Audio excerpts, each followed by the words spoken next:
berapa, surga ada berapa? Ya, ya satu. Neraka ada satu, neraka, surga ada satu. Itu hadis yang menjelaskan. Makanya namanya cuman ya satu. Allah SWT menjelaskan tentang masalah neraka, jahanam. Memang namanya punya benar tapi satu tempat, ya, satu tempat.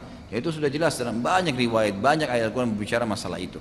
Dan ulama sudah sepakat juga mengatakan memang surga itu satu dan neraka itu satu. Cuman memang satu tempat ini seperti satu camp, sebuah tempat yang sangat besar, sangat luas dan dipenuhi dengan segala macam fasilitas. Seperti kita lihat dalam surah Al-Imran ayat 133. A'udzubillahi minasyaitonirrajim wasari'u ila magfiratin min rabbikum wa jannatin arduhas samawati wal ardu iddat lil muttaqin.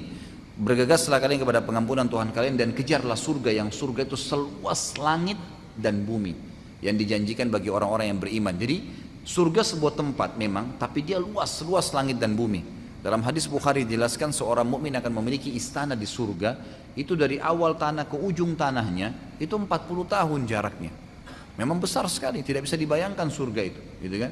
Kata Nabi SAW, di surga itu semuanya apa yang dilihat oleh mata tidak pernah mata lihat di dunia. Semua yang didengar tidak pernah dengar oleh telinga. Semua yang ada di sana tidak pernah terlintas dalam benak manusia. Memang begitu. Neraka pun seperti itu, sebuah camp, ya. Tidak ada pernah disebutkan riwayat bahwa saya neraka itu ada beberapa, tapi yang ada adalah nama-nama yang berbeda. Tapi tempat azabnya satu, cuman memang ada orang munafikin di mana ya jenis-jenis azabnya ada, orang yang ini, orang yang itu. Memang tempat-tempatnya itu dibagi-bagi. Seperti mungkin sekarang penjara yang memang banyak terbagi-bagi, tapi tentu tidak bisa disamakan. Allahu a'lam. Bagaimana kalau orang masuk neraka karena tidak sholat dan ia juga menceritakan aib saudaranya? Masuk manakah dia? Begitu juga dengan surga. Apakah dia bila dia gemar puasa dan syuhada mati syahid, bagaimana kedudukan surganya? Jadi kalau dia melakukan beberapa macam dosa, ini ulama menjelaskan masalah jenis azabnya. Dia akan diazab dengan mengikuti bentuk azab yang dijanjikan. Misal zakat itu kalau tidak dibayar, di dosa besar kita kalau nggak salah yang keempat atau yang kelima dalam buku ini membahas masalah orang tidak membayar zakat. Bagaimana hukumannya? Kata Nabi SAW dalam hadis Bukhari, nanti hartanya akan berbentuk seperti ular. Yang ular itu ya botak, tidak punya sisik di kepalanya karena kerasnya bisa yang ada padanya. Lalu melilit tubuhnya, kemudian mematok-matok kepalanya, gitu kan? Satu sisi yang lain, orang yang berzina, gitu kan? Dia akan diletakkan di sebuah lembah, yang lembah itu curam, kemudian di tengah-tengahnya lubang yang mengeluarkan api. Semua pezina ini berusaha lari ke atas lembah, begitu mereka sudah di tengah-tengah, mereka setengah mati naik karena ya curamnya, maka api tersebut keluar dengan besar membakar mereka. Hangus, kemudian mereka jatuh, api itu masuk kembali.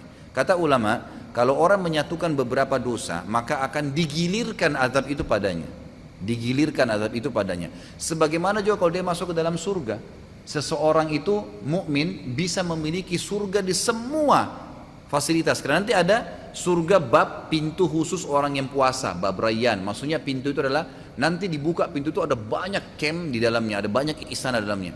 Orang yang puasa akan dapat. Nanti ada pintu sholat, nanti di dalamnya dibuka gerbang, ada istana dengan beragam macam bentuk, berbeda-beda bentuknya, berbeda fasilitasnya.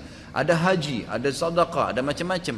Makanya waktu Nabi SAW menjelaskan itu, kata Abu Bakar apa? Ya Rasulullah, apakah ada orang yang dapat semua pintu-pintu itu bisa punya istana di setiap pintu? Kata Nabi SAW, iya ada, dan kau termasuk wahai Abu Bakar. Jadi bisa antum kalau rutin mengerjakan segala macam ibadah ini, nanti antum akan punya istana di sana, di setiap pintu gerbang sholat ada. Ini jadi banyak. Seperti kalau orang di Indonesia punya rumah di Surabaya, punya rumah di Bandung, punya rumah di Saudi, punya rumah di Amerika, dia bisa kunjungin kapan saja. Tapi tentu tidak bisa disamakan dengan surga ya. Surga itu fasilitas yang luar biasa. Tapi seperti itulah memahaminya.